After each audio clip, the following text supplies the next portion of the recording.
We're professional, bros. So thank you guys first and foremost for thank you. letting us come here. I was completely taken aback and very pleasantly surprised at how quickly we were able to get in contact with you guys, how easy it was to set all this up. Yeah. So what's up, guys? Also on the YouTube, I can't see anybody texting or whatnot. I don't know who's moderating, but good luck. They're watching. If they're watching. This is... My name is Zach Hillman. I'm the Summit County Wildlife Officer here for the Ohio Division of Wildlife. And... Hey, Curt Wagner. I'm the Fisheries Management Supervisor for Northeast Ohio Division of Wildlife. Thank you both for doing this. Thank you guys for having us. We are out here in Portage Lakes. This is District 3. Yes, sir. Yep, District 3. Yeah, District 3, we cover 19 counties. Thank So you. there's 5 districts. Each has an office kind of centralized, so ours is here in Akron. Yeah, I saw that map of Ohio. It seems like it's been split up into 5 different sections. Yep. That was smart. I like that. That looked really cool. All right. So I guess first and foremost, let's dig in. I wanted to get into the license information and whatnot, because I know that there's a lot of people out there that, especially with AI and Google, I think we touched base on that a little bit. It's kind of giving iffy information. Sometimes it looks like there's ways to get free fishing licenses, and I know there's times we can go for free, but yeah, I figured we would get into the license information. I'll read through it, I suppose, so that way you guys don't have to sit there, unless we want to take turns. Raise your hand. No? Okay. Why don't we just start at question 1 and work our way down? Alright, let's do that. License one of the questions that I had personally is why and when is fishing considered a privilege, justifying the issuing of a license? Kind of like motor vehicles. That's a privilege, it's not a right. Instead of it being, why isn't it a right? Because obviously foraging and feeding yourself is a necessity. Driving a car is. Sure. Yeah. I can we chat about these questions, but I can start with this one. Zach can add in. So I would turn that around a little bit and say that in North America and in the United States, like, we do view hunting and fishing as a right, but it's a right that sort of has a cost associated with it. So I'll kind of rewind quite a bit. I mean, settlement to the United States from Europe. Europe was very much set up with, the aristocrats, like the wealthy had land, the wealthy hunted.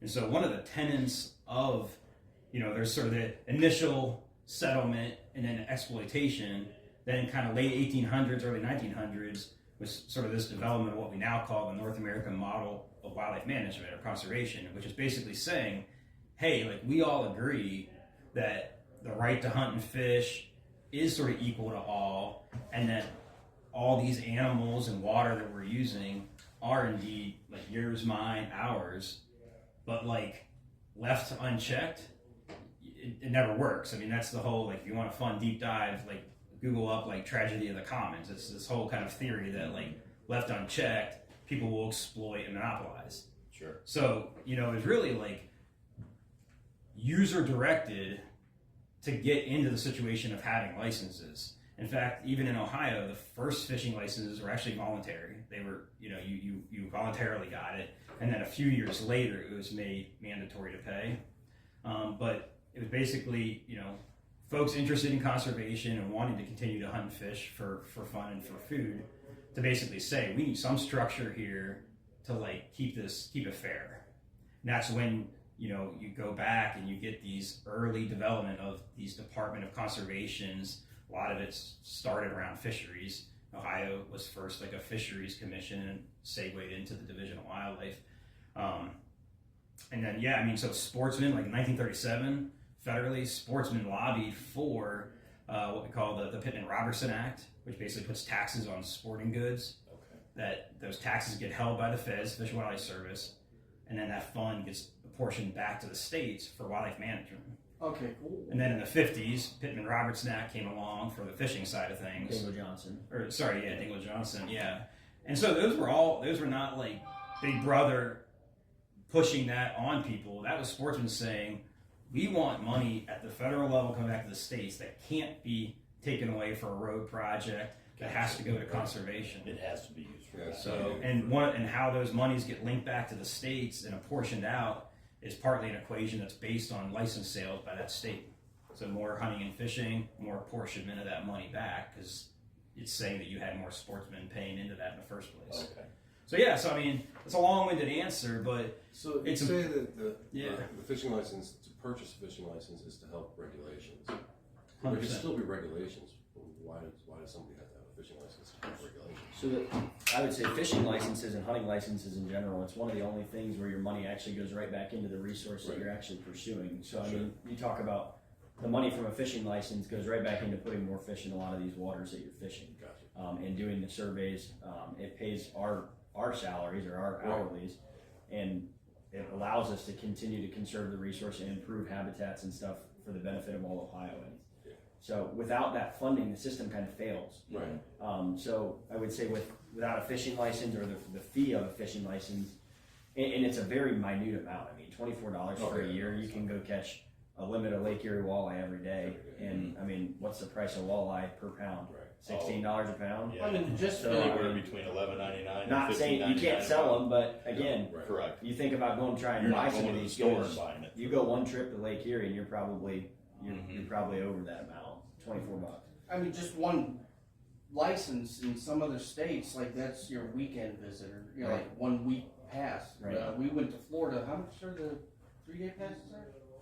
I want to say they're $17 because I just went to Florida and did the same thing. Yeah, for freshwater. For 3-day freshwater, yes. And then we paid for a whole year for saltwater. Every time I go down there, I just buy the year. And it ended up being $60-some for salt. Right. Yeah. Yeah, we buy fresh and salt when we go down. Yeah. yeah, and important to your question, I mean, that's a protected fund then. Right. That's the point of the licensor as well, in addition to keeping people legal or having something to revoke if people aren't playing fair, back to that tragedy of the commons. Mm-hmm. But also having a wildlife fund that's filled up by license fees and not relying on the state like general revenue pot of money. That's now dedicated money that can go back to what sportsmen want it to do. Yes, sir. Rather than being at the sort of whim of whatever administration might be, Right. in place at the time. I like that though. It's set up by sportsmen and to be funded by sportsmen to carry on the future of it. So Yeah. And I think most sportsmen are happy to do it. I think, Sure. Absolutely. I think a lot of us, I mean, I know I can speak for myself in this. I'm happy to pay that fee of course. that is going to continue to keep things for future generations. Yeah, don't take it the wrong way. I don't. No, Yeah. no, not at all. Well, no, it's a good question. It is a good question. Because when you think about it as a right, why do you have to pay for that? Sure. Yeah. But, Because I mean, like, I'm assuming if you find yourself in a scenario where it's survival, if somebody goes out and gets a couple fish because they literally are starving to death, maybe it's whatever the circumstances may be, I don't think using best judgment, a reasonable person, I would assume, be like, no, he's just trying to live in this scenario. But if you're just going out there with no license, I totally see what you mean by keeping it regulated or monopolizing. Because if you go out there and catch all of them and nobody else can, you want to eat some of these? Well, boom. Even in that aspect too, then you've got. I've seen it on Google News, and I've read all article after article about it. Charter guys on Lake Erie, they'll go out in the morning, and are not even just charter guys, just boatsmen. They'll go and put up in Port Clinton, and then they'll come out, and then they'll come over to Wildwood and put back in and go catch another daily limit. And that's been happening quite often this spring, from what I understand, from what I've been seeing in the news and everything. And it's those type of people who are actually paying for the conservation portion of it with their license, but then it also, in turn, gives themselves a bad name for one thing. Two, they're breaking the law, and then these guys think that they're not breaking the law, and or if they are knowingly doing it, they just don't care, I don't think. And that's that's the double-edged sword on the conservation portion of it, because of the fact that, yes, you do have sportsmen out there who are paying for all this conservation, but then you have people who will abuse it too. Yep. I think you always have those people that are going to abuse something no matter what you do, and that's obviously that's why we have a job. I think Exactly. That's why there's us. We have Lake Erie investigators that work those complaints all the time, and they make those cases every year. Yep. So That brings up a question with Lake Erie. Lake Erie is split up into 3 zones. Are those zones separate limits? Like, can you go to zone 1 and limit over here, and then potentially put in a different zone and then limit again? Or is the limit a daily limit across the board? So there is a daily limit across the board, but a lot of this does fall back. The actual regulations, creating the regulation side of it, falls back to what's called a TAC, or a total allowable catch, and that is going to be more of Curt's side of things on the actual why the regulations are what they are and why it's broke up into 3 zones. So obviously you have your western basin, your central basin, and your eastern basin. And the actual why of the regulations, I'll leave that for Curt. But as far as the enforcement side of things, there is a total daily limit for Lake Erie. So technically you could go catch, I think it's 10 in the eastern zone, and then you could catch 20 more in the western zone, and you cannot have more than 30 per day. So I mean, if somebody was that willing and that motivated to go do it, I mean, that's a long ways to travel. Of course. But if you're there's that always a dedicated, possibility. If then- you can find your 10 in the eastern zone right now, I would say that'd be pretty good. A follow-up question to that is, if I put in one morning and I limit, and then it goes past midnight and I want to limit again, what's the best way to distinguish those fish from one day to the next? So it just depends. A lot of this, I would say you're more talking to somebody that's visiting, going to the islands for a weekend, or staying on the lake for, or like at a hotel by the lake. Multiple days, Or even if if you're staying on your boat. fish. So a lot of times what I tell people is I either bring pictures, documentation of some sort of fish, definitely not being in possession of those fish on the water. Do not bring that cooler back out with you on the boat that has all your fish from the previous Well, that's what I'm day. saying. What if you put out that night, you were on the boat all day long? 11:50 you limit out. Morning.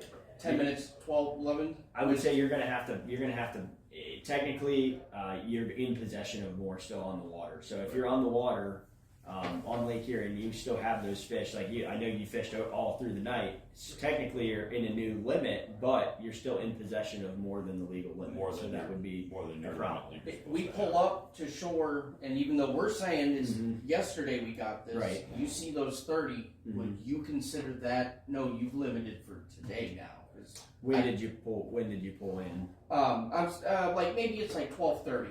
We just came out, but it's all from the previous day. I guess more or less I'm asking from your perspective. We've got our 30. We come in, we're saying, no, this is from yesterday. We were going to drop this cooler off and go back out. Sure.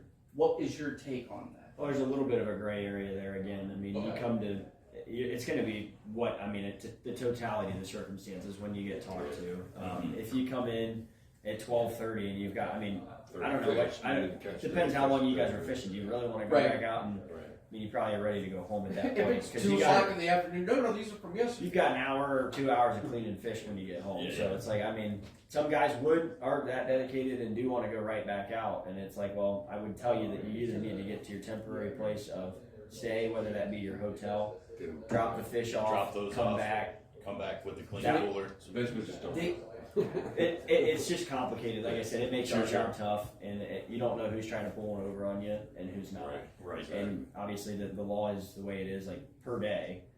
The day ends at midnight, but also there's a possession limit on the water. So Right, so it doesn't matter how many, you could have been floating out there for 3 days. Exactly, It wouldn't as matter. long as- exactly. If you're over limit, then you're over limit on the daily. So that's the hard part. Which, I mean, that's part of this. This is one of the reasons why we wanted to do this. For Lake Erie Yellow Perch, it says West Zone 30, Central 10, that's and what he East was Zone. just saying. Yeah. So if you want to pick up your 10 in the east and then go to the west and pick up your other, as long as you don't have more than 30 total. Yeah, but that's what I meant to point out was like that's some of the gray areas for on our side of not fully like because this looks like 70 to me. Right. So you're like, well, I didn't understand. Like, and somebody comes pulling in with 70, saying like, no, I thought it was 70. Sure. Which way do you go? If you've seen him 10 times and this is the 9th time he said that, obviously you're pulling him. But if somebody pulled in with 70, what would you do in that scenario? If they said, no, that's what I thought I was allowed. So obviously the possession limit is 30 on Lake Erie. Right. So that is the most in any of the zones that you can have possessed at one time per day. So Where does it state that? So it's just 30. So if you look at the western zone and the east zone, it says 30 for each of those. Or excuse me, I'm looking here. So it says 30 for at least the western zone. We'll just say that. So because it says 30 for the western zone, if you're anywhere on the lake with more than 30, you're over the possession limit. Does that make sense? Yes. Oh, I'm not. I see what you mean by like there's a limit for the west zone, there's a limit for the central zone, and there's a limit for the east zone, but still the total daily limit is 30, or the possession limit on Lake Erie is 30 still for yellow fish. It's just the same. That's where some of that confusion comes in. I do feel, just for clarity's sake, like right there to be announced late April. That's obviously for something else, but right there, I think it should be total limit for all. Well, that's one But where point. does it say that? One point with probably this whole discussion. This whole discussion we'll have today is kind of like you're in high school English class and you're told to read Romeo and Juliet. You go get that yellow Cliff Notes book and think pulled one on the teacher. I mean, that's something to remember. Is like this here is essentially the Cliff Notes. Behind it is the state regulation books. There's Ohio Administrative Code and Ohio Revised Code, and then our job, and I say ours collectively as an agency, is to like how in as few and readable words can we put it that we cover 98% of the people's situations. Right. So a lot of what we're gonna these are printed. That's a lot of money. Yeah. Yeah, we're gonna talk about like the nuance, like the what ifs, right? And I don't want to. Most people are like, I'm fishing out of here. What zone is this? Okay, I can keep this many. Yeah. So that's why sometimes you're like, well, wait a minute. There's very explicit laws behind it all. Sure. But it's how do you kind of. So that's why sometimes this seems like, is this vague? And it's like, well, maybe we didn't exactly capture that one in 1,000 questions. And let's be honest, though, for the both of it, if you were to run into that situation where somebody had mistakenly removed 70 fish for their own personal whatever by just misconstruing anything, you look at their license and you say, okay, I see that you just bought your license 2 days ago, and you go and run it and you say they've never had a license before, I mean, do you chalk that up to that they made an honest mistake? I'd say it's a case by case basis. Do they get to keep all 70? Again, that's a case by case basis, but I would say if you're over a daily limit, usually you don't get to keep the fish over the daily limit. What do you do with them at that point?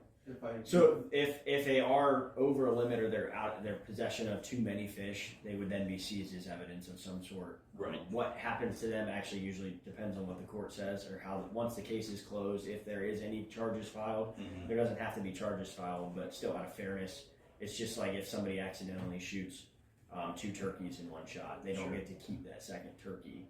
While it could be an honest mistake or things happen per se, we don't want to see them happen, but sometimes turkeys cross, and unfortunately 2 get killed in one shot.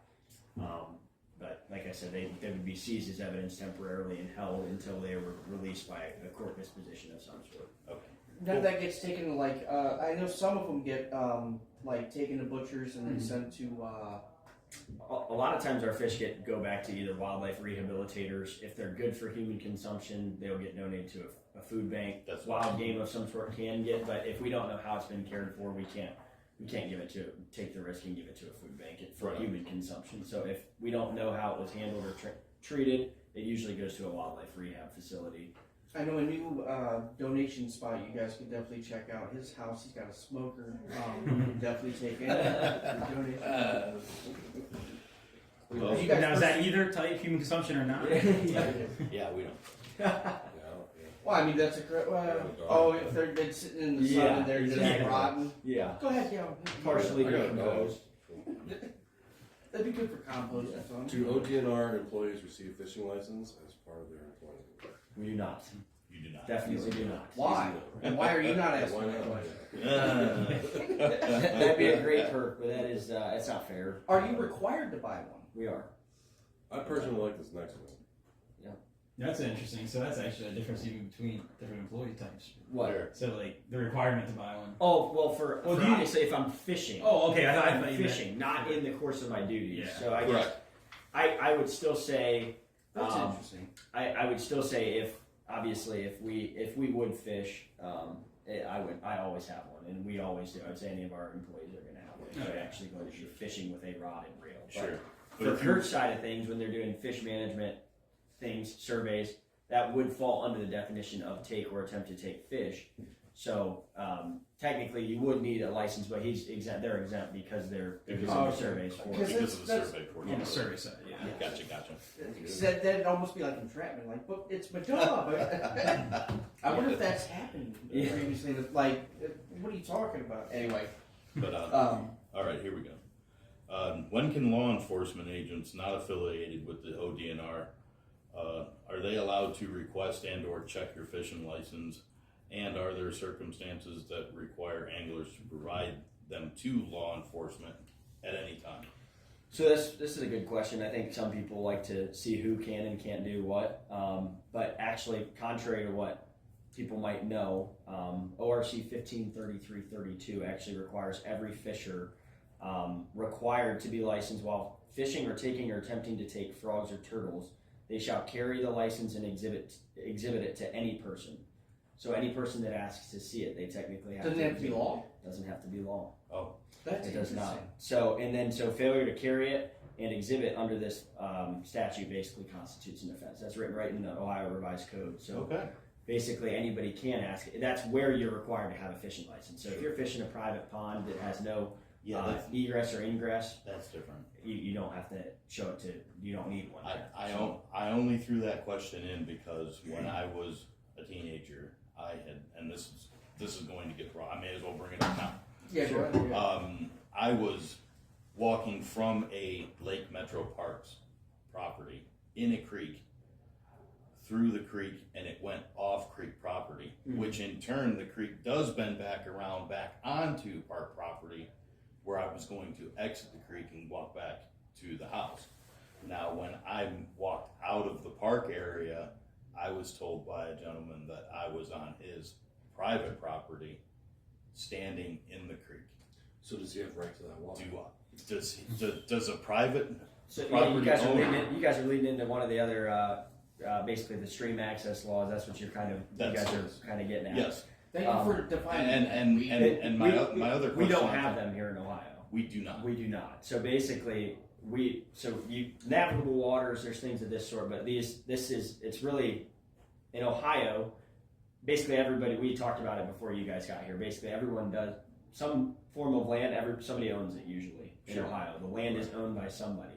The waterways, if they're navigable and you're not touching ground, you can pretty much kind of float these things. If they're navigable, you can kind of go. If it's public water, you can go and as long as you're not touching ground. But as soon as I'm waiting, if you're and waiting, touching creek you're bottom. touching ground that would constitute an offense. Okay. Either fishing without, if you were fishing and you're on a private landowner that you don't have permission on, that would constitute a fishing without Okay. permission. Wow. It goes back to that public trust resource concept. Like, Yeah. Sure. The water flowing over the land and the fish in it. As soon as you sit down on the energy, you're As soon as I'm floating, As soon as you're floating. As soon as you're floating, you're good though. As long as you accessed it from legal means. Right. So if you didn't just cut No, I'm on not. land, I'm but not if you trying to floated access down, it through a private property. Accessing if it you through public floated it access. down and it's public waters. Like even the Upper Cuyahoga. Yeah.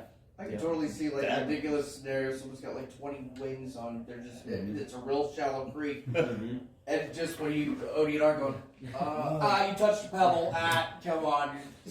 But no, it was just I was 15 years old. I wouldn't have thought that. Had I a didn't think grumpy about old that. man, and now that I know he was in the right. I And mean, what a I didn't- simple explanation that was. Like that totally defines it clear cut and dry. We had Sure. heard that it was a gray area. Again, the gray area I think is what people make it. I think they're like, oh, what if I anchor? Well, if that is an extension of your boat, extension of you in this circumstance, I would say. And you're not navigating at that point. Again, it's up for interpretation, but as the law states, I would say you're still that would constitute an offense. It's the same for floating and hunting and things like that. I can understand that, because what if your anchor damages something that's, legally owned by somebody else? Yeah, you throw your anchor and you tie, or you try to tie off to a tree or something to keep you in place.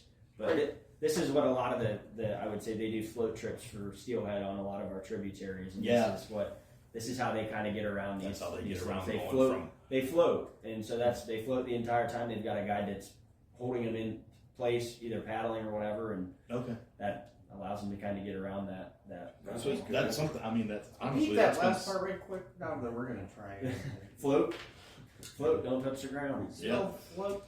No, that's been something I've been wondering for a long time. Yeah. So it's like, And there's other states that handle it differently. Yep. Sure. So there are places where it's high water mark. This is just and other Ohio. things. That's just Ohio. And it right there, like that just explains a reasonable person, since he's obviously wading in water that's maybe on his shins. Right. He's touching the bottom. Right. Now, in other scenarios where touching bottom, you've got 5 feet of water in front of you. That's where you have.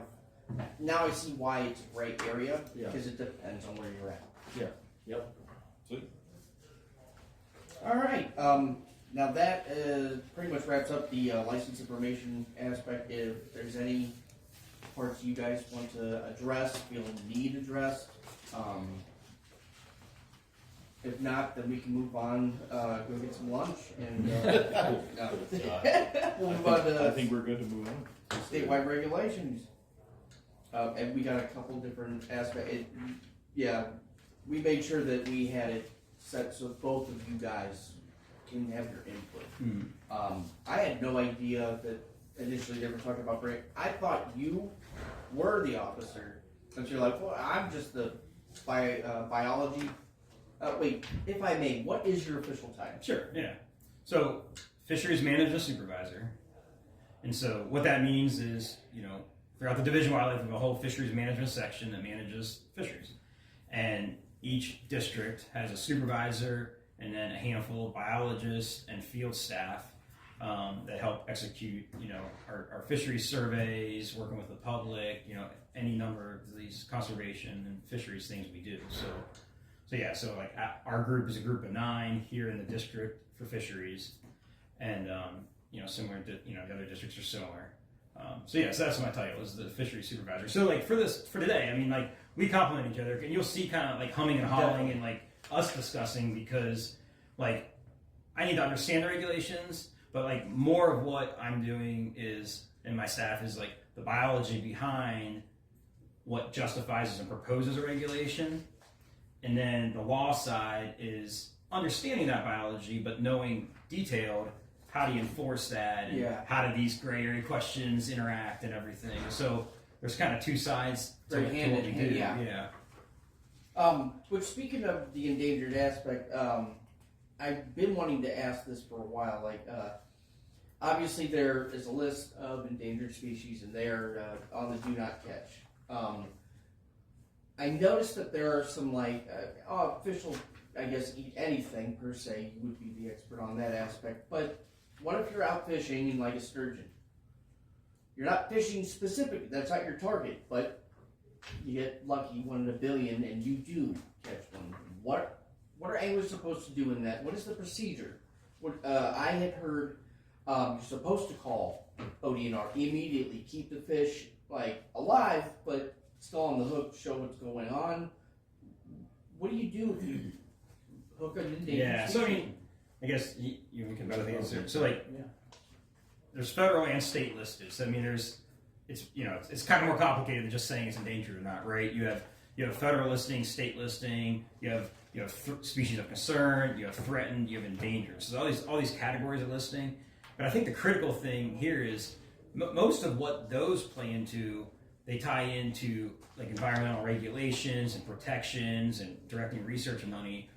I mean, there's no prohibition per se. Like you can't control what you catch, so that's not illegal right there. Just catching it. I mean, I can see if you're targeted, and that always confused me because, I mean, I've never really tried to study for how do you catch a sturgeon, like what baits do they like. But that I noticed there was a crossover between a crap ton of fish. Yeah. So, I mean, from the biology side, like just release it, and like if you report it to us, great. It's interesting.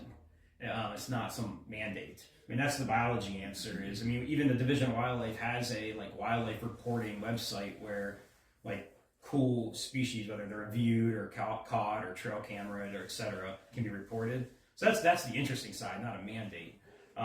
You know, you can speak to like catch versus possess. That's where it gets legal. Yeah, I mean, technically, once you've caught it, you're in possession of it. But again, as long as, I mean, snap a picture of it, then obviously you've got a picture of it. But treat it properly. I mean, treat it like you would any other fish you're going to let go that you don't want to harm. I mean, it needs to go back as fast as possible. I mean, Don't keep it. if you Don't kill it. don't keep it. We don't want you to bring it to us. I mean, just basically get it back in the water unharmed as quick as possible. Two questions though. That let's say that is your intent.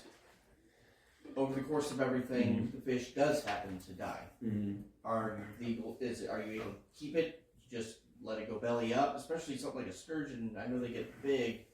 That might be a little stinky, I suppose, after a while. But are you supposed to leave it there regardless, live or dead? It kind of goes back to like if you would catch a short fish on Lake Erie. I mean, technically, you still cannot possess it. I mean, again, there's a letter of the law, spirit of the law. I know we discussed this yesterday. But I would say you're going to have to almost have it, let it go. I mean, because then obviously it's hard for us to say I wasn't there. I mean, you have a dead sturgeon now. Like say we're talking about sturgeon. Right. You caught a sturgeon, you got a dead sturgeon, and it's just laying on the bank next to you. Well, it died. Well, how did it die? And so it's like hard for us to kind of go through the whole process. Sure. I don't know if you're feeding me a line of BS or right. One in a million. If you did it on purpose, or if you gut hooked it and or if you caught it up on light tackle and fought the dang thing for 45 minutes. And it's worn out. I would do every possible. I would probably release it. I wouldn't be in. So even if it does go, I think at that point, different scenario, different situation because of being saltwater. Right. The red snapper season in Florida. Yeah. Catch them all the time. I mean, you can catch them all day long. And if the regs come out that morning and they tell the fishermen, hey, you don't matter if you catch any, it don't matter if they're in size regulation, and if they don't get when they extract the air from them. Oh yeah, they have to like for the air bladder. Yeah.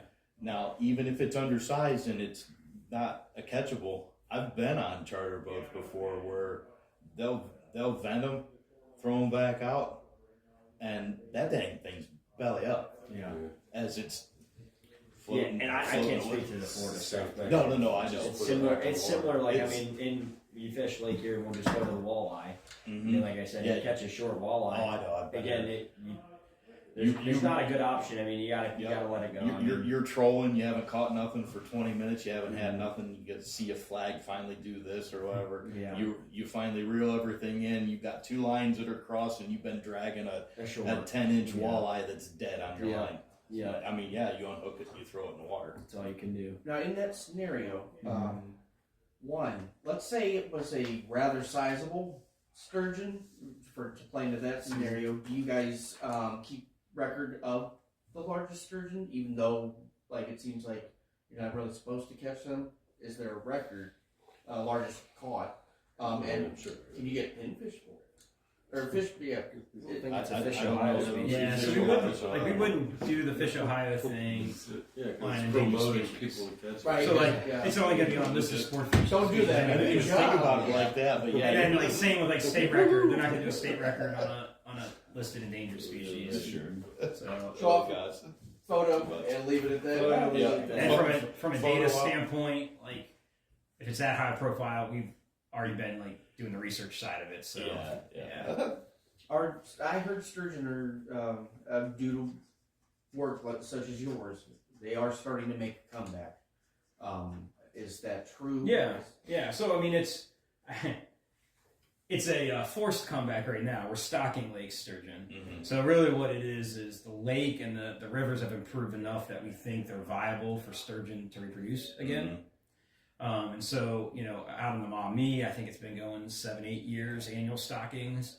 And then this fall in the Cuyahoga will be the first full. There was a sort of a research stocking of 60 tagged fish last fall. This fall will be, I think 1,200 is the number if I recall. That's awesome. But we won't, they're so long lived. They're almost on the time clock of humans. They're not really starting to reproduce until like the teenage years. Oh, And so it'll be like end of my career till we really start to know if we're getting spawning. But things seem good enough to start now with the So that's size. good. But catching, I mean, that seems like that, especially for that kind of a lifespan. I don't know if that would ever really be sustainable. They do have sustainable populations in like Wisconsin, I think. But and there's still Minnesota, some too. in Lake Erie. I mean, there's a remnant population in Lake Erie. But yeah, I mean, if they spawn and we see juveniles out migrating back to the lake, that'll be sustainable unless we screw up the lake and rivers again. Yeah. Now, would you guys, what would be the system that would go into play to say, like, hey, I think we could reintroduce this as a catchable fish? Is that up to you guys?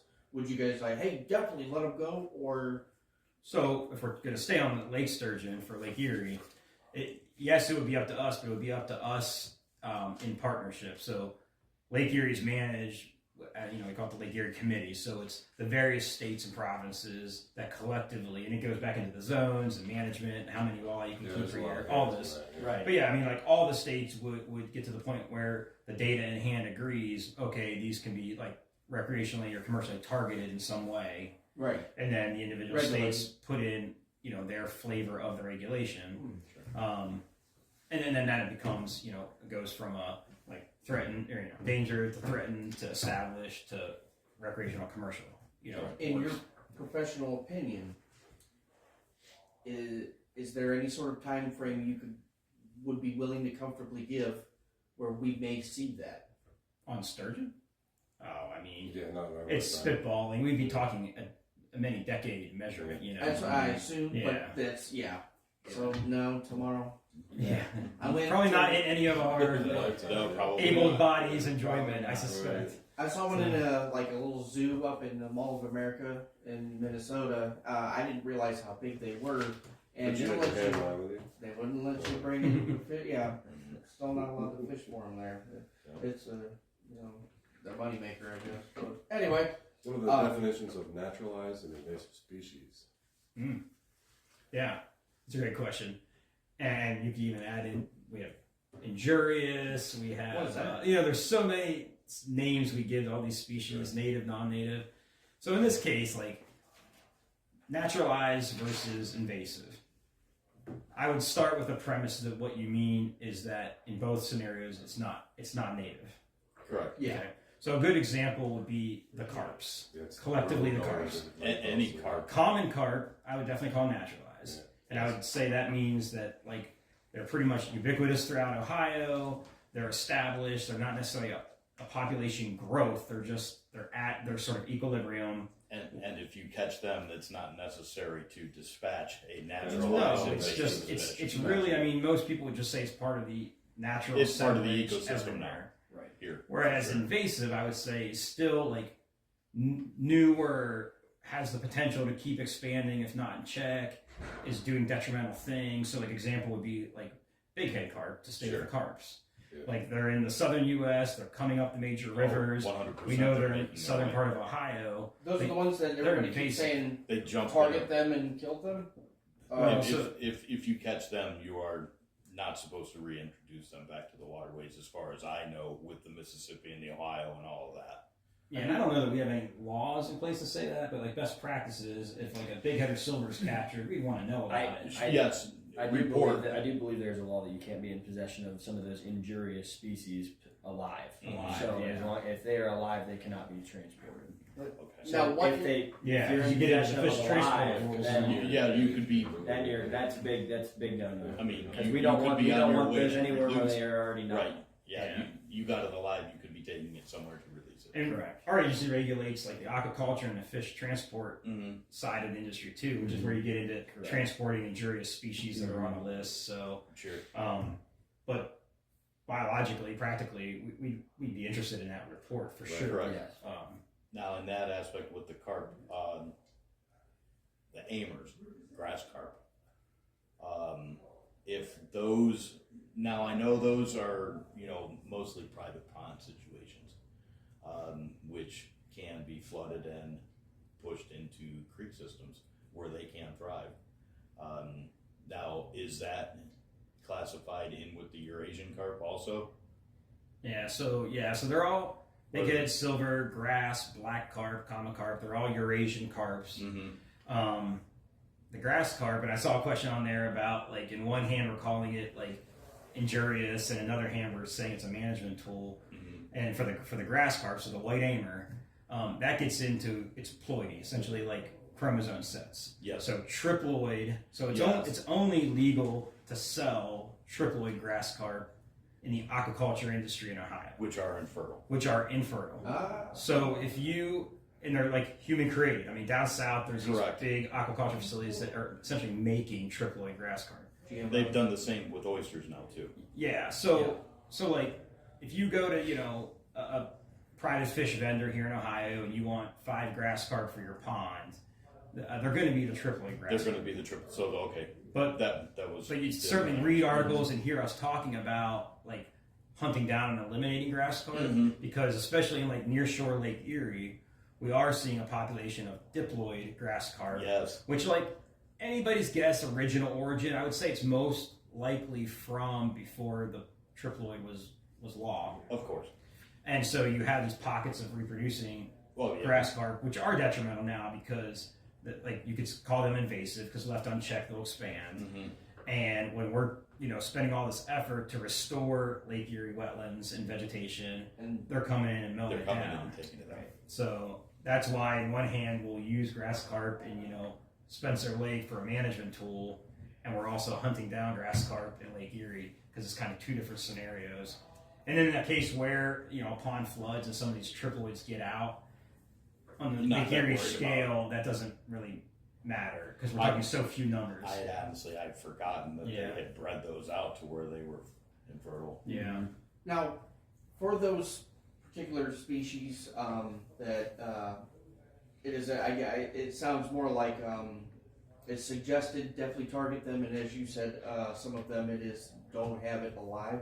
Mm-hmm. What is the proper procedure for dispatching them, which is what we had seen a lot arise online? I guess that's a nice way of saying killing it, what's the proper way? Because like there's ponds out there where there's going to be communities, and if you're going, oh, there's another one, and making it. I mean, it's because I was in a public park. Discretion. It kind of comes back to discretion and being just I would say just a general decent human. Just, I mean, if you can do it discreetly, Sure. if you can hold onto the water, or the gills or something, or you turn cut, your back. you separate the I don't know what this part's called on the bottom, like where the gills connect to the. Yeah, I know. I forget. Where it connects to the tip of the chin. Exactly. You cut through that. You cut the gills. Again, you can do it discreetly. I'm not saying you got to bang it on a tree or something. Like, please don't do that in a park or something. Gosh, yes. If somebody did, And well, because he went to that was a private lake. I don't know. I can't remember. You and I. Buckhorn. Yeah, it was Buckhorn. And tell them what you were like, where they were catching the carp. You have houses all the way around Buckhorn, and people are bow fishing them and then just throwing them up on those people's lawns. And I was like, how do they get around So that's not legal either. So obviously, litter is anything unsightly or unsanitary. So if you're shooting fish and just leaving them around people's yards? Now, you're talking litter now. I would say. Do you have jurisdiction on that private lake? To enforce what? To enforce them doing that. Private property litters, I can. Fish, if somebody calls me, somebody calls me and says, "Hey, these guys are throwing carp they killed on my lawn." Like, I can come write you a ticket for litter. So, Sounds because it's a nice community. Nobody wants Right. to Nobody fish wants like that. that. no, and it gives go fishermen a bad name as well. Exactly. So we don't want to look bad in that way. I can either. see both sides. Like, of course, we want to conserve our natural ecosystem, but at the same time, do we need bodies piling up? That's even a respectable bow fisherman. Yeah. Whether they're going to rib those carps out and put them in the smoker or grind it up for fertilizer, at least they're going to do something. They're going to do with something it. with them. Yeah. Right. They're not So just when you dispatch they're not a just carp- taking a garbage can. So when you dispatch a carp, what would you prefer happen to it? Put it back in the water? I mean, again, I wouldn't put it back in the water. I would say Right. if you're shooting with a bow fishing, I would say take them with you. Again, that's not going to be a good look for us either. Leaving a Yeah. 100 carp laying there in the lake, and I mean, you just literally toss it's it not in the like trash. It's not like Florida. Plus, they could be full of eggs. I mean, There's nothing that says you can't toss them in the trash. No. So I mean, again, there's no wanton waste law for Ohio fish. Okay. yeah, Okay. you can. I mean, once it's in your possession, As it's long yours as it's to do what you disposed want of with. properly, like I said, like if you've got a dumpster that you have access to, you can't go dump it in a dumpster you don't have access to. That's actually a violation. That's okay. Yeah, no, I'm not going. I'm not going to the Taco Hey, this Bell. and this throwing local my fish business down is there. Target, so you can go to. Yeah, right. here you go. Walmart being a place. Well, what if Yeah. it just so happened to be like, a Chinese buffet and they're like, Oh, oh yeah, geez. done.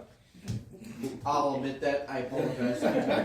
But I heard, We're demonetized. Where are we oh, at? I didn't mean to cost But you those the job. big like bow fishing outings, they're usually organized Yeah, like they'll either rent a dumpster or they'll have farmer connections that are happy to have that's them what I'm dump saying it too. out, They'll you know. they'll come and pick them up and they'll use them for fertilizer. And that's not littering. I mean, if you have the permission from a farmer to Sure, put these yeah. on the field, Yeah, that's a different exactly. situation. You know? Completely different. Which are the ones that they keep advertising are so tasty though? So those are back to the big-headed silver carp that are expanding throughout up the Mississippi drainage. Mhm. So they're good either. they're a lot different than common carp as far as like they're a firm white flesh, They're a totally filter different than feeder, common too. carp. Yeah, they're They're filter eating feeders. zooplankton and Yeah.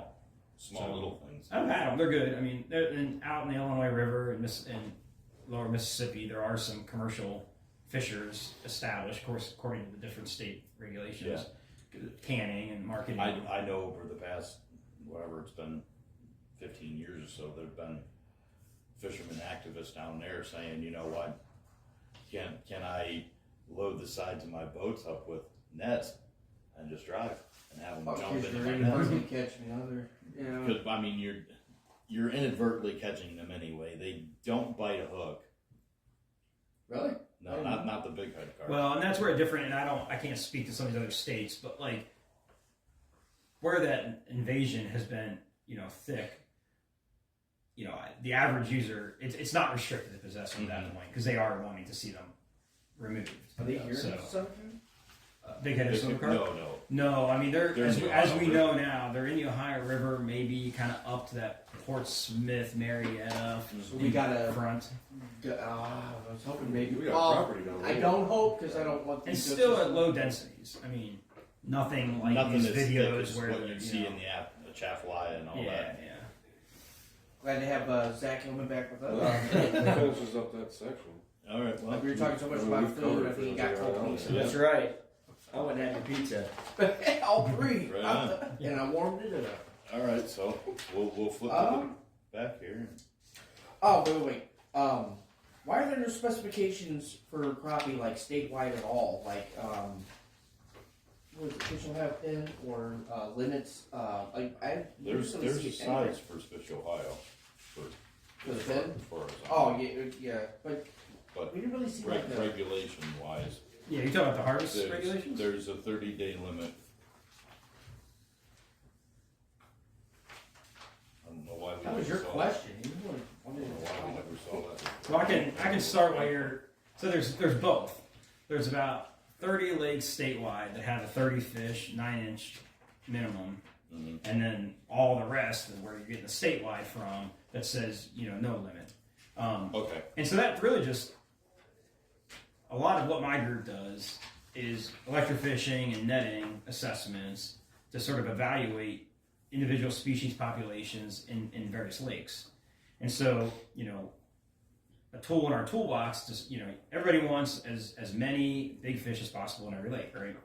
So, for crappie, one of the tools in the toolbox that we have is whether you restrict harvest, by size and length. And so, we put our trap nets out, the various lakes, we capture crappie, we can see, okay, growth rates are good here, growth rates are poor here, Mhm. size structure is poor here, it's good size structure here. Like this one would benefit from unlimited harvest, so we're not going to have that regulation. Over here would benefit from a protected harvest to not crash that top end. Sure. And so that's kind of what lakes land on and off that list with some regularity, just depending on how they're changing over time. How does harvesting, that was very interesting what you said. The species would benefit from having an unlimited harvest. Sure, yeah. How does that benefit? Crappie's a great example of that because a lot of times what happens is they're actually like stacking up too many and stunting instead of essentially like not enough food to go around if you sort of look at it that way. Okay. Like So kind of removing famine. some lets the rest grow better. Yeah, that's Okay. why my buddy won't put crappie in his actual pond. Yeah, you definitely small ponds and crappie. Don't go together. I Are asked they him like one the time. bunnies? They have no trouble spawning. That's not a problem with crappie. No, they'll get about 3 or 4 spawns out in the season and have about 1,500 to 2,000 babies. So they're like the buddies of the water world. But then they just start eating each other. Yeah, and then they eat everything else too. Yeah. That's why they spawn so much. Everybody Yeah. eating each other. Anyway, so moving on. All right, well, here we go. Too much. What is ODNR's definition of legal cut bait, species, preparations, etc.? Can we use game fish as cut bait? Trout, whatever Did you else. guys skip page 2? Yeah. What are you reading? What are we reading? You're on general information, I believe. Oh, Oh, sorry. man, you're all messed up. Good job. And this is where my expert Derail. in derailing stuff comes in. You're welcome. Sorry. We're Sorry. skipping But we basically. can talk about it. Whatever. We've gone through some of this stuff. We're all the way down to frogs and turtle regulations. Yeah, because that's one thing I definitely don't understand. Because I thought in general catching frogs was called gigging, because that's all I've ever heard. Yeah. Would you guys please help us understand, like, It's- and digest You what can catch frogs by hand. I mean, that's not an illegal method to take. You can catch them by hand. You can gig them. They're Those are slimy. probably the 2 main ones I would say Right. that people do. What is gigging? He explained it a little bit, but like, Is that the 3-prong spear? It could be 3, 5 prong. I mean, you could have a number. of A different single, ones. It's a spear with basically it's got barbs on the end of the spear, and again, you gig frogs. The thing with gigging them is you can't let them go. So if you catch one that's small, you're like, there's not much to that frog. So it's like after you gig them, Yeah, they're pretty much done. he's stuck. So, He's pretty much done. yeah, so I like catching them by hand. So you catch them by hand, it just don't have enough leg to it. So gigging, the term itself. Can I get country of origin and definite, like? No, I but, Right. why is it called gigging? I think that's just a hillbilly term. That's just Right. We're going to South Virginia. Yeah. West Virginia, Alabama. And I can say that because half my family's from West Virginia. Yeah. You were about to say I cut you off, and I apologize. I don't know. I'm scatterbrained. Gigging. Gigging, or Odie, yeah. Oh, Are you guys allowed to fish while you're on duty? Either of you. I know it's part of your job. But so yeah, we fish a lot on our work with electrofishing Yeah, and you can netting. use electricity. But So, we've never hook and line. I was gonna say you're There- just not pulling up the So it's skate so vehicle and crazy, busting out you the know, bait cast. some of these ocean fisheries and all, like hook and line is like actual sample. We don't have any hook and line sampling. You know, Those guys go out and You've got the shocking we- rig out in front of I've the never car. once fished. He's gonna lead the as charge far with as the I hook and know. line too. Yeah. Can you talk about that process a little bit, or like the electrofishing? Oh yeah, sure, we can go on that. So, you for get it certain- at Lowe's. yeah, just go to Lowe's. $100. Yeah, there's these boats. I mean, you can have a little backpack you wear and a stream with a little zapper that goes out essentially and stuns the fish, all the way up to a 17, 18 foot boat that has these big booms that come out with metal droppers, and it's essentially just putting a direct current into the water at a certain wattage. I mean, there's kind of a science to the conductivity of the water and how much juice you put out because you're just stunning the fish, Sure. and really you're going along and just at a certain habitat, it's done shoreline, usually shallow, and the fish stun and you net them, and so I mean, like right now, this time of year is actually when we do our nighttime bass electrofishing surveys. So if we want to, in the least biased way possible, assess a bass fishery, we use nighttime electrofishing in the spring. So like my crews are doing that, tonight, for example, they are. And then other species, though, electrofishing isn't the best way to sort of get an honest take on the population. It might be gill nets, it might be trap nets, different types of nets that we deploy. So your objective is just to count the fish in the least Check the invasive size. way possible. least invasive, and I would say more importantly, the most accurate way. So Accurate. so like we want the the numbers and the sizes that we catch in our sample to be a true representation of the numbers and sizes in the lake. Gotcha. Because, you know, let's say we know we're catching, you know, I'm making up a number, 3% of the entire lake's fish of that species. We want that 3% that we handle to be a direct representation of the population. So we can say, this lake has a better size structure of crappie than this lake, or this lake has improved over time. And can we do a ride along tonight? You can actually. Can I borrow your Zap? Yeah, right. we do take interested people That'd out. be So. awesome. That'd be awesome. That would be How pretty do you determine, like you just used 3% for the number? How? I mean, I'm throwing that number out as just an example of how few we really handle in the lake. Yeah, but go But ahead. how would you? Is there a formula you guys use? Like, because obviously, I would assume anyway, you're not actually zapping every single fish and trying to count it by hand. I'm assuming you take like a sample size and then kind of roughly blow that number up to get a guesstimate. Yeah. Is there a? Oh, yeah. I'm happy to talk about it. I don't want to bore.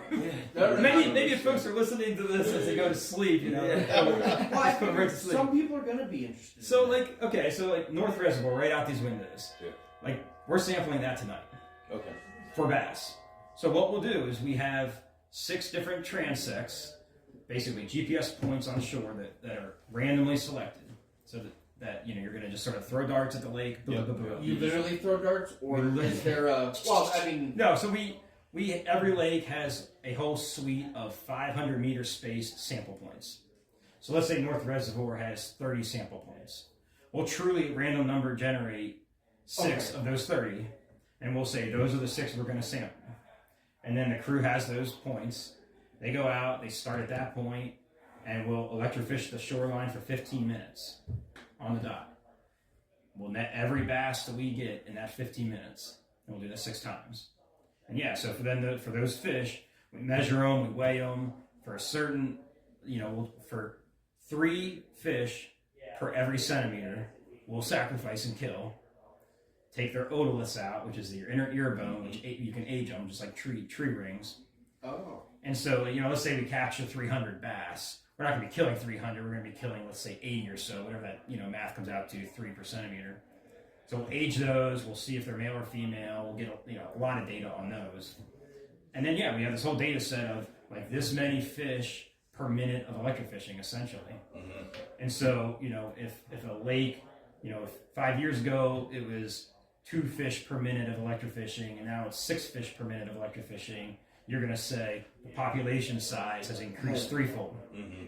interesting. Yeah. I like that. Yeah, I got to see that process on Dirty Jobs with Micro. Yeah.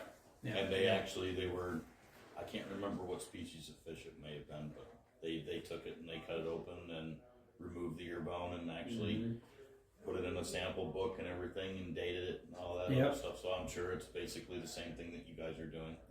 Yep. All right. We spend many of winter hours in the microscope aging all those. Looking at fish ear bones, huh? But it really tells us a lot, right? Because I mean, if the average, you know, if a 3-year-old fish is an average, I'm just making up numbers here, but like a 3-year-old bass is an average of, you know, 10 inches on one lake, and it's an average of 16 inches on another lake. That tells you a lot about the growth conditions of that lake. Ecosystem, how? Yeah.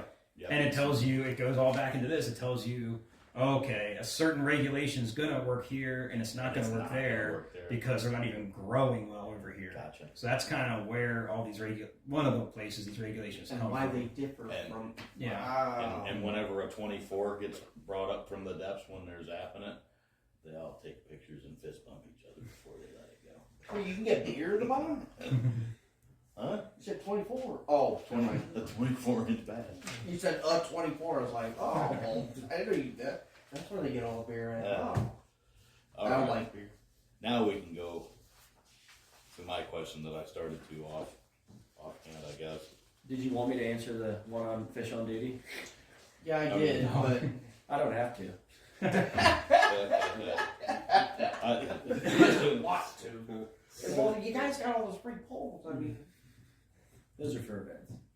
well, do you know if they work or not? So we do on the clock host fishing clinics and all. Like, you know, we have a component of what we do that's education. So if we're doing like a learn to fish program, will obviously like be fishing insofar as like teaching them how to cast the. Mm-hmm. Did you guys fight over the chance to? No, not I don't think so. But in the law side, we do fish on duty occasionally, and it's usually undercover. Usually, it's places like I explained to him on the phone yesterday. It's places where we can't work in uniform, and usually there's a whole protocol that goes into it. Whether we have to get supervisor approval to work in plain clothes, and we have to get approval to fish in plain clothes. But it is part of our job that we do get to do that from time to time to address complaint areas or things of that sort. That's actually pretty neat.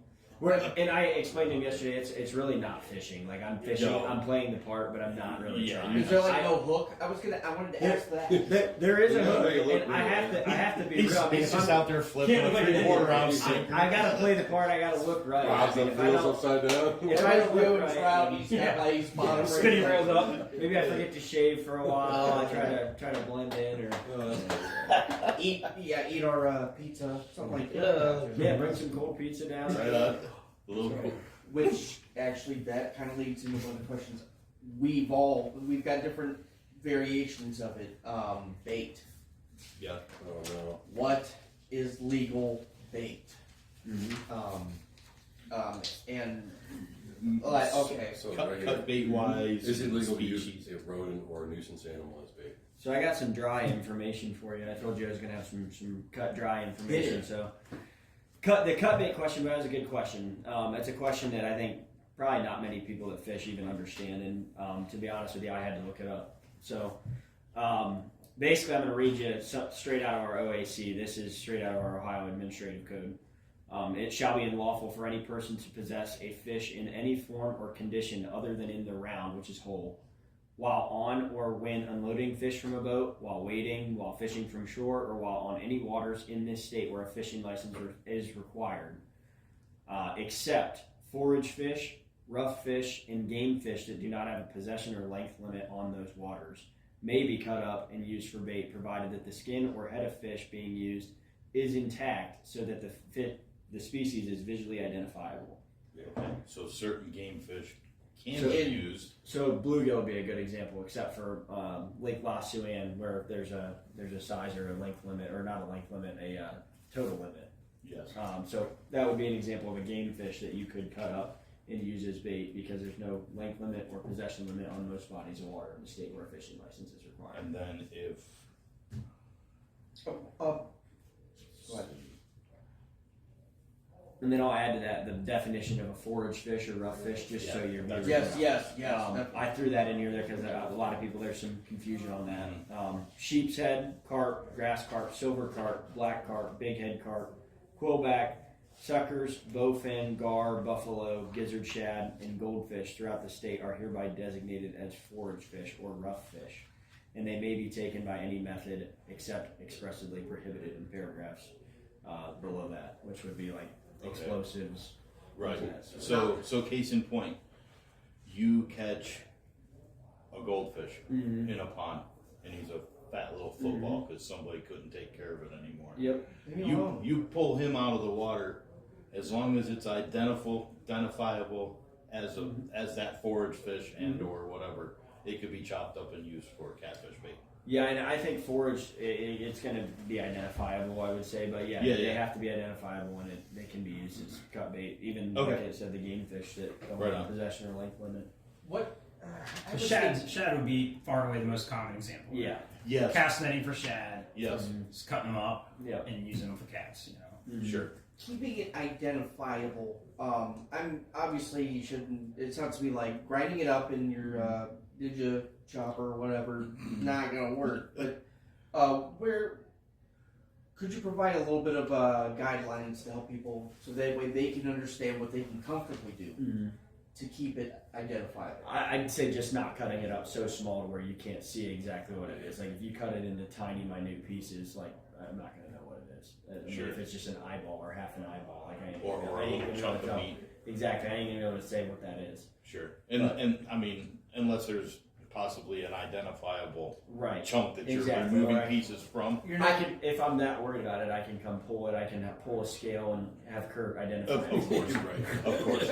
So nobody's genetically identifying. And If we get that and he far, wouldn't I mean- fight you if you brought him a It would have to be a scale very anyway. interesting He's just- case to get to that point. Yeah, it'd have to be. There has to be a lot more to that case. Yeah, yeah. Bring him a scale and say, "I need you to identify." it." Yeah. What is this? Yeah.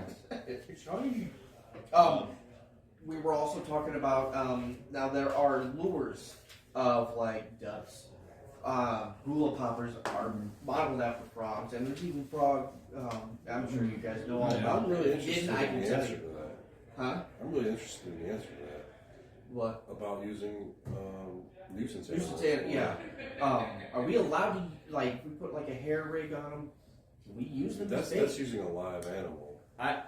To be honest with you, I don't know. I don't know the answer to that one. Nobody's ever asked you that. I've never had that one, and what I mean, I guess give me an example of what you'd want to use, like a rat, a Field mouse. A mouse, not even putting a hook in it. Like if you were to That's why we're rubber doing- band, I mean that rubber band is that rig a cruelty truffle to hook on it. animals. But then again, So- what if you killed it and froze it and used it as catfish bait? Again, I have never seen it done. So And you talking about live or dead? Live. Either or. I would say either or, because they like why I'm would just they gonna model? I'm gonna throw the live out And there. where do Because you that's draw the the more line? 'Cause you're controversial. allowed Because to you, push at the some fish. point, you're probably going to intersect some cruelty and harassment laws That's- too. that's You what can, I'm Because those are the you flat can literally erosions. run a hook through a fish. depends on and what throw it in the is. water. I think depends on what it is, because there's mice that aren't. I mean, there's mice that aren't. There's no season on. There's no take It's on. just Like a a And chipmunk. then there's also endangered, A chipmunk you can't possess. endangered. So At again, all? No, you can't possess one. Not What if it's alive. your pet? You can't possess them. You can't possess it. You can't have a chipmunk as a pet without a permit from Oh yeah, alright. So that's the You can have that's where you'll run into these issues of like, well, You can have a taxidermy chipmunk, technically, yeah, huh? but even in the state of Ohio, though, there's no legal Chipmunk's hunting. not a game species, Right. so It's So- a nuisance animal. no, it can be a nuisance You can animal. still, you can. I thought you you can could trap take and kill them, them, but if you you can't have to have possess a them. trapping license. You can't possess Or, them. Then. So or, it's like we ran it. You run into this. What's the It's- difference between taking and possessing? If I may? So taking is taking would be the taking act, is the act of the act of killing, but you Killing. can't bring it into your possession. So once you've taken it, Just, you leave it. immediately reduce it to your possession or whatever. But you don't. Instead, you don't reduce it to your possession. I guess you get rid of it. I mean, there's those are the little intricacies of the law that are kind of man. Because I mean, at that point, I could argue, well, I am getting rid of it. I would say who's going to use If you came up on me and I'm catfishing at night and I pull my line in and I got a dead mouse on the end of it, what are you gonna do? I'm gonna say, where did you get it? From my mouse trap in my You'd be like, basement. "Oh, mouse trap in my basement." I'm gonna be surprised and one probably. You'd be like, what the hell? I I've guess never it's seen like, that Hold that on, my before. friends. It doesn't work. Does it Are work? you catching? Yeah. We do it. We are starting a You're series. thinking outside the box, that's for sure. Sure. We're starting a series called Battle of the Baits, where we're literally pinning different types of bait suggestions from other people for different species We just want to to see make which sure one's we're in the the right. top. I'll have to look into There's it some 8 mouses and voles just on our species of concern list, Yeah. so Species you better of really concern. know what you're Sure, handling. yeah. A mouse isn't a mouse isn't a mouse. More. Sure. No, not every But mouse it was is the same actually- kind of mouse. It was actually our understanding coming here that if it was a rodent, or like a nuisance species, getting rid of it was perfectly fine. Well, you had said that it might be, might run into like cruelty to animals, but where do you draw the line? Because I mean, if you can catch a bluegill and run a hook through it, you can. Well, and I'm not talking law. I'm just thinking like at some point But that's- laws are going to start to sure. intersect here. I mean, you can't take a cat and just keep stabbing it. With it. I mean, Right, at some yeah. point laws come into play here. I You know. think Oh my gosh, we went there. I think it falls back to what the actual species is. So I mean, it's going to depend on every single species. Yeah. Don't have the rare ones. Don't have the, It's hard to say. It really is. That's a tough question to answer. I mean, you having cruelty to animals, like, you're running hooks through fish and putting them in the water. I guess I would say mean, they're viewed like, differently though. Do you Like, eat? but do you eat even at cow? that, a lady Where walking you draw the her dog at the park sees you running a hook through a bluegill. Yeah, she might not. Why she would might take care? offense Why to not that, like it? and she might want to cause a stink. And I mean, at that. But what point, about rats? I mean, the stereotype is like, oh, mouse! They're on, get him.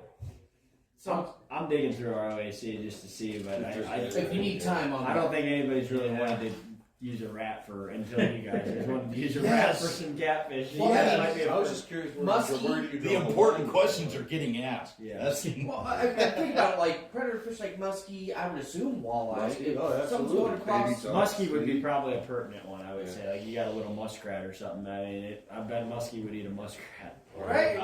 But again, no And actual musky angler. I mean, they're gonna want a stout hook on it. Like I'm you here get now, into so we'll like find the, out. you get into the what ifs and the It's practicalities. just Sure, you it's keep like, going. you know, Is that an area that maybe needs to be looked at in your opinion? Again, I don't Especially know. with 8 bulls, like I mean, I would say, pardon the pun, we have bigger fish to fry. Yeah, We're talking sure. about a 1 in 10,000 question Yeah. compared to what usually gets, you know. Yeah. I mean, if you guys Usually it's like, can I fish here or not? If it becomes a problem, then maybe. I was But going to say, I if don't you guys it being see a us problem out right fishing, just don't be looking in the bait bucket, I Right. guess. if we start a trend, either I apologize or you're welcome. Oh, gosh, no. But I mean, I guess maybe, the truism though is there is laws for almost everything. So like, although it might take Zach an hour to start cross-referencing code, Sure, Yeah. sure. He like I'll find something. might be able to there find something. probably would be an answer, and you really want to put yourself on the wrong side of the Right. answer. Right, exactly. Yeah, So, no one's half the battle. The more you know. but and back to the cliff notes, like that's not a hot Yeah, topic. no, Yeah. that's Like, that's this yeah. compared to this. You know. Yeah. Well, I disagree respectfully. So No, what but more that- about bulls? No, I mean, to be honest, I'm glad you guys had a pretty decent sense of humor on that too. Yeah. But I mean, if you can find out, I'll look. just I'll send dig. him an email. Yeah, I'll dig and through let it. us know. I'll dig through it. I'll let I you know. mean, don't lose sleep over finding out if we can use I won't. life. I won't, believe me. No, We always know the good drinking weekends because about about 9 o'clock on Monday morning. they know where the special. At 9 o'clock on Monday morning, I get the call like, so my buddies and I were wondering, and then you know this came from a Saturday night during the conversation. And whether or not they ask, just What tell them, if? Yep, I'll be there. Or See, now I'm wondering if they're gonna like, hey, so that during the interview they were talking about what are you doing next weekend? and Well, then- I mean, I guess that would be a better question to ask some of maybe the older guys in. There's no way that we're the first people to have thought that, It's especially not necessarily considering the there's mice, though. lures. It's Well, just I've been here where's 20 years. That's the line? first time. Like, where's the Right, line? no, I mean, Usually it's- a You're here line, first, punch line crickets, second, maggots. lead the way. There's a lot of different bait, and I Right. would say people keep. I would like your guys' selves. I mean, people are always thinking outside the box of what if and thinking about. I mean, what's that? I mean, how often are you going to use a rodent? That's what I mean. I don't know anybody that's really. I want to try to use a rodent No. for bait. I mean, it's a hypothetical. I would say more than an actual practical question. Like, yeah, cause Like, I mean, could that- I, if I just happen to see a roadkill, whatever, or I run into something in my Right. garage, like I got chipmunks in my garage, and I Yeah. happen to trap one. I Are mean, you yeah. gonna eat? I Are mean, you we gonna talk take about that all that? the Take time. that? But I mean, it's not likely that somebody's just going to go to the side I've of the never road and seen start. it. I would almost bet I never do, Right. unless I can just track where you Or- I guys go. completely. Or even removing a raccoon quarter or something for cover. I mean, I don't see Yeah. people doing it, No. but I don't see. But Well, people raccoons take are a good shit. example. You got the whole set of animals you can't relocate because of True. various diseases. I mean, it gets. Oh, yeah, that's true. there's I didn't all think about it sorts like of that. stuff that comes into Yeah, play. you can't really- And then I guess Like people use we use chicken, Jello chicken Mhm. for catfish, Yeah. chicken livers, things like Yeah. that. Are there any I suppose I would label it as produce or grocery store oh yeah, products that you draw the maybe line. even can't I see people use as using bait. like Slim Jims. I think there's a fine line. I think eventually you get to the point. I know I saw the chumming question on here Yes. as well.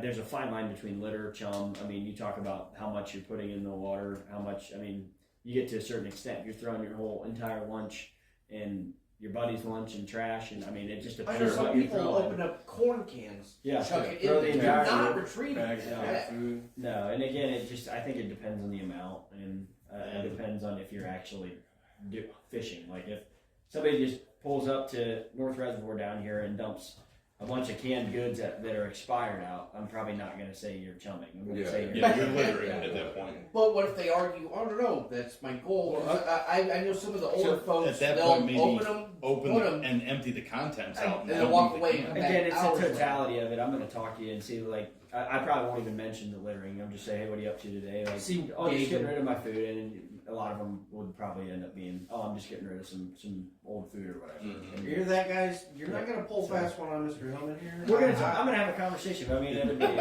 we're gonna have a conversation about Yeah, it. it's good. They Sure. gave me a little bit of insight. Like that's smart. Like why bring up the littering? You want to see where he's coming from mentally. Like is he trying to be? Yeah, I Or was under the understanding that it was illegal to chum in Ohio. I don't believe it is. I mean, it just depends. Like I said, what are you? A can of corn or a handful for of cat food. Clark, Again, if you're fishing, you can say, Yeah. okay, I'm to chumming. Okay, it's fine. Like again, there's a letter of the law. There's a spirit of the law. Technically, I would say you're fine to do some of that Bring stuff. up- Within reason. Again, Right, right. not throwing the entire kitchen into the lake. Right, bringing up the corn aspect. I mean, not that I haven't done it already in Ohio. Right. So if it's a violation of the law, I break Yeah. the law. Are you allowed to fish with corn in Ohio? Because some states do not allow it. I don't know the law that would prohibit you from using corn. Okay. Mm. I only know that because I watch other YouTube channels and stuff, and there are some Yeah. that where Corn- it's explicitly. No, corn's completely fine. See, I thought it was illegal in Ohio. I didn't know that. Not that I know of.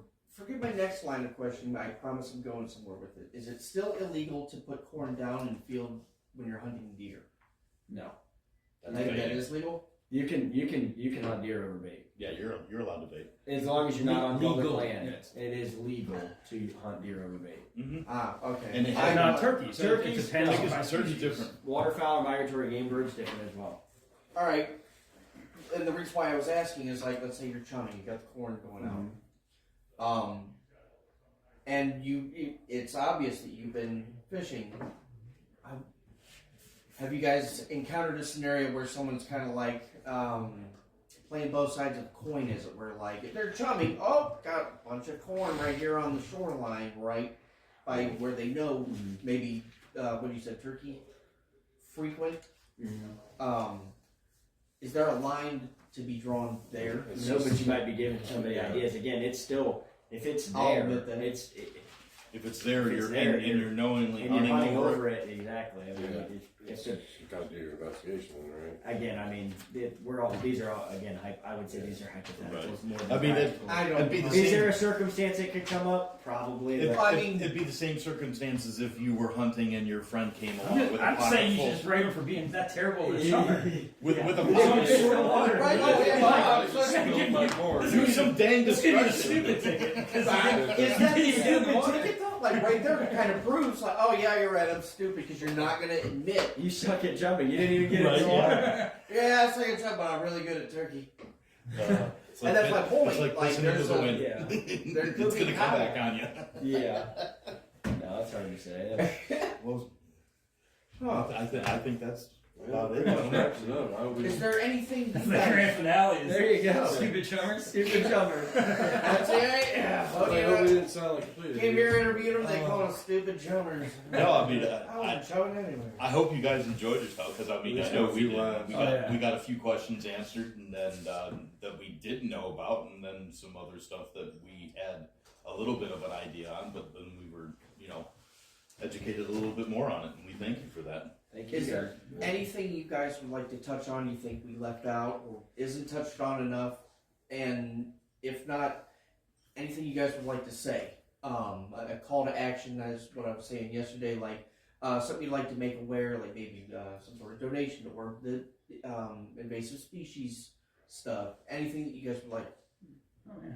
I'd like to give you guys the opportunity. Yeah. I mean, I would say, even just simple things like bookmark the Division of Wildlife website, subscribe to our socials. We strategically kick out kind of the topics of the day on the various social outlets. I mean, that's a great way, I guess. Rather than having a message here, that's kind of our messaging platform. I don't know if you have something to add to that. I would just say, like Curt just said, our website's wildohio.gov. There's a lot of good information on there with hunting, fishing, trapping, nuisance wild animals, how to deal with whatever in your yard. If you do see violations, 1-800-POACHER is a great number to call. If you do see active fishing violations, hunting violations, trapping violations, please call that. Even if you're questioning it, just call it. Again, nothing's a waste of our time in that regard. If you guys see something, a lot of you guys are our eyes and ears, so we really appreciate calling us. Or call your county officer first. You can call them, but again, if they don't answer, I'd call that 1-800-POACHER number. That's going to get our closest officer to whatever's happening there currently. So Yeah. And And, a lot- and add to that, I mean, there's a poacher obviously for an active violation, but you know, we're not some sort of mythical creature that's unreachable. I mean, 1-800-WILDLIFE, and then just say, hey, I want to talk to somebody in Northeast Ohio about a fishing question. You know, you might not get us instantly on the other end, but you'll get the voicemail of, you know, me or one of my staff, and we'll get back to you. So I mean, by all means, like 1-800-WILDLIFE, tell the call center what the question is, and we'll have a conversation. We could literally attest to that. Like, as I said in the beginning, I was completely amazed. Guys, I got a whole, like, they already emailed me back, and I didn't expect that. I was very pleasantly surprised to that. You've got my state number too, so if you want to throw that in there for people in Summit County or whatever they have, you're welcome to do that. They can reach me at any point. Well, thank you guys. I got one last question. Yeah. What time should I be here for the ride-off? Yeah, we'll talk. Hey, We'll keep in touch with you guys about that, and then maybe Donate see if food we cards can't to these schedule guys. something. Yep. Like, All right. all right. Cold pizza. Cool. Guys, Thank you guys. Thank as you. usual, I appreciate it. Thank you. professional. Yeah, you betcha. It was fun. Thank you. Nice meeting you guys. Thank you, brother. I appreciate it. No problem at all. You guys are awesome. Thank you. That's fun. Good time. Good Yeah, questions. So same time next week. Yeah. Same thing. You bring the cold pizza? Yeah, it's gonna be warm this time. It'll be sitting in the front seat for a while. I gotta say again, guys, I really had a good time with I- it. It was a good time. It was really enjoyable. I mean, I hope that people watch this and actually, you know, see that. I mean, a lot of people don't even want to talk to officers or anything like that. People. I know you guys are just normal, everyday people, and That's my take on it. Your and people any. first. People first. To be honest, any division of wildlife officer that I've ever met and came in contact with, I just awesome as you can ever be. Unless you ask them to hear all share. the hear all the stories through the grapevine, and there's always two sides to every story. You hear the Exactly. one side, and it's like, oh, it paints us in a bad picture or whatever, but they didn't tell you the other half of the story of why the whole reason they were there. Exactly, and I mean that's what I was just getting ready to say. A lot of times, whenever these people have a bad outlook on something, it's because they went and done some bad stuff that they shouldn't have done. Yeah, they shouldn't got have in been trouble paid for it, for it. got called out for it, Mhm. and now you're the bad guy for doing your job. We have to be the bad guy sometimes. No, And it comes a lot of times it comes from like a sloppy understanding of conservation, right? It comes from this like exactly. entitled like, what's my Law, American yeah. freedom to do this, that, or the other? Yeah, I mean, you are an and you're American, missing the you do entire have like freedoms, you're but now you can't just adding to that like tragedy of the commons Yes. by being a jerk about it. Yeah, I mean, yeah. it'd be bottom line, and I mean, Well, I mean, kind of being blunt about it and saying it, but Sorry. don't be a scumbag about That's stuff. it. It's not our fault that Yeah. we're jealous. We don't No get pun punished that. intended. Right. Yeah, right. just- By the way, so Lowe's for sure, $100 you said? $100, man. You get the full I have the a full five- electric fishing boat.